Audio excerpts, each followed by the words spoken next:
Assalamualaikum warahmatullahi wabarakatuh. Sahabat El Kapasa di mana saja Anda berada. Semoga kita selalu diberikan nikmat sehat dan kelimpahan rezeki oleh Allah Subhanahu wa taala. Dan bagi yang beragama muslim, tidak lupa kita sampaikan sholawat dan salam pada junjungan kita Nabi Muhammad Sallallahu Alaihi Wasallam, yang mudah-mudahan kita mendapatkan syafaat beliau di yaumil akhir. Jadi kawan-kawan, pagi ini saya masih ingin membahas soal politik, ya kan. Ini memang menarik. Politik lagi. Banyak yang bilang, banyak yang menghindar dari politik, tapi mau gak mau kita udah masuk dalam sistem. Jadi kawan-kawan, Anda semua mungkin kenal yang namanya badut. Badut itu dia lucu ya, menghibur.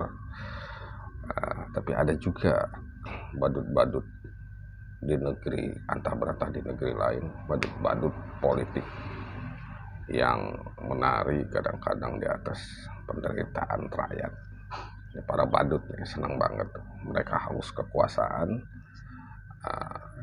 Mereka ingin mengeruk sebanyak-banyaknya itu di negeri antah berantah, dan mereka adalah salah satu pelaku politik transaksional ya, yang menghalalkan segala cara.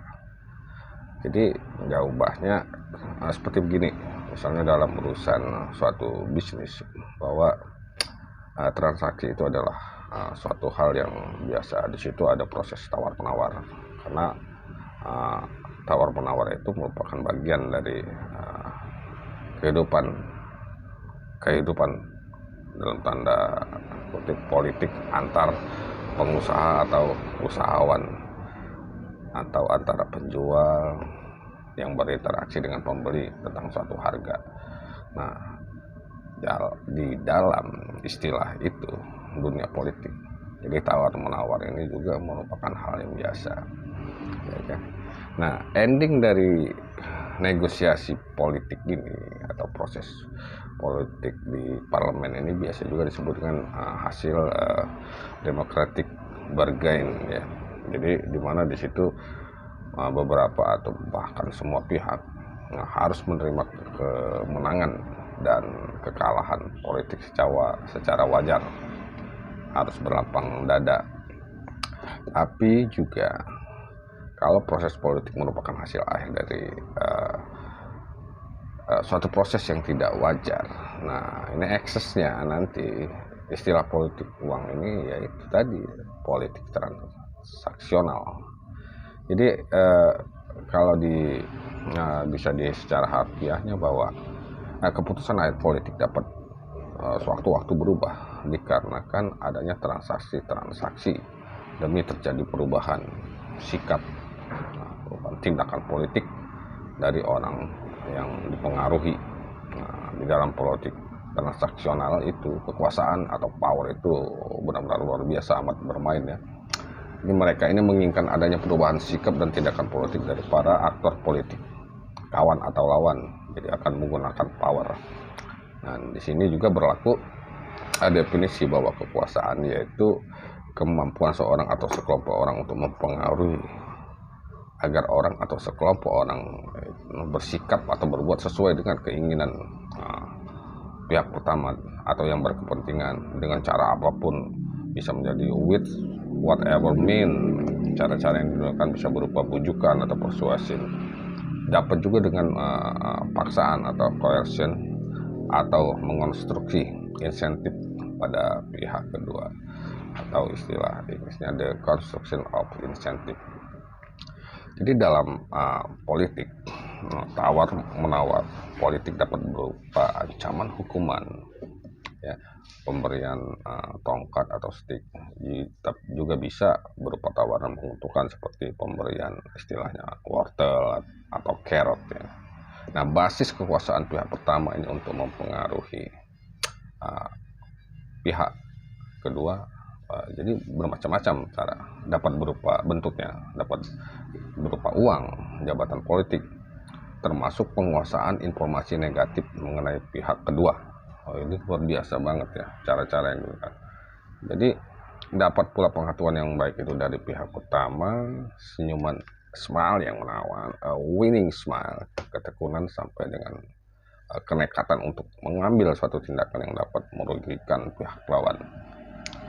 Jadi yang lebih penting ialah bagaimana proses politik itu menuju hasil akhir, di mana prosesnya pasti amat menegangkan dan power menjadi bagian dari politik transaksional tersebut. Nah, itu di negeri antah berantah yang terjadi ya, di negeri dongeng. Dan bagi individu di partai politik yang keras tapi tidak memiliki bargaining power yang kuat atau memadai, ancaman atau tawaran dapat saja menggiurkan atau mengubah posisi politik mereka ini. Apalagi jika pemimpin partainya mengancam akan mengambil tindakan recalling, pergantian anggota di parlemen yang bisa terjadi suatu waktu. Bahkan yang lebih dahsyat lagi, sanksi pemecatan dari partai jika pendirian politiknya tidak sesuai dengan keputusan atau kepentingan politik atau ekonomi partai, ya kan. Hal lain yang menarik ialah adanya cara pemberian suara melalui voting tertutup atau voting terbuka. Jika cara yang tertutup diambil, ini kita menduga-duga ya, wajar ada kecurigaan adanya under pressure, ya kan, atau tekanan kekuasaan terhadap anggota parlemen yang memberikan suara sesuai dengan kepentingan politik dari pemilik kekuasaan. Nah, cara ini bisa dikategorikan sebagai suatu tawar-menawar politik yang kurang demokratis karena dilakukan melalui ancaman tadi atau undemocratic political bargain. Sebaiknya jika cara voting terbuka yang dipilih, jadi kita masih dapat berharap bahwa democratic political bargain adalah aturan main politik yang masih dipegang secara teguh oleh orang-orang atau politikus yang ada di parlemen, ya kan, di parlemen. Jadi kita juga tidak menginginkan bahwa politik yang terjadi di negeri sana itu bisa dipengaruhi oleh orang yang tampak dari luar amat santun, demokratis dan sederhana, humble, ya kan. Tetapi sebenarnya orang itu adalah orang yang bengis, tidak demokratis atau amat Machiavellis. Itu ngeri banget, ya kan. Jadi tipe orang semacam itu dia akan menghalalkan segala cara untuk meraih tujuan politik bersama kroni-kroni dan kelompok-kelompoknya. Nah, ini agar ini seperti ajaran dari Machiavelli ya, agar seorang pangeran tampak populis dan santun walaupun sebenarnya ia bengis. Nah, kita juga tidak ingin politik itu dikuasai oleh orang yang sangat kasar, tidak santun, dan sering menggunakan kata-kata kotor. Itu sering banyak tuh terjadi ya, muncul di TV ataupun bahkan di Twitter. Ini kerap terjadi, apalagi para buzzer itu dalam sidang-sidang parlemen. Karena sudah pasti orang yang seperti ini jelas kerdil dan bukan politisi yang matang, walaupun secara ini jam terbangnya sebagai politisi sudah cukup lama. Banyak yang seperti itu. Yang kita inginkan adalah politisi yang tahu kapan harus bersuara lembut dan dia juga paham kapan waktu akan bersuara lantang, dan tetap memegang teguh membela kepentingan rakyat. Nah, ini diragukan nih di negeri sana itu.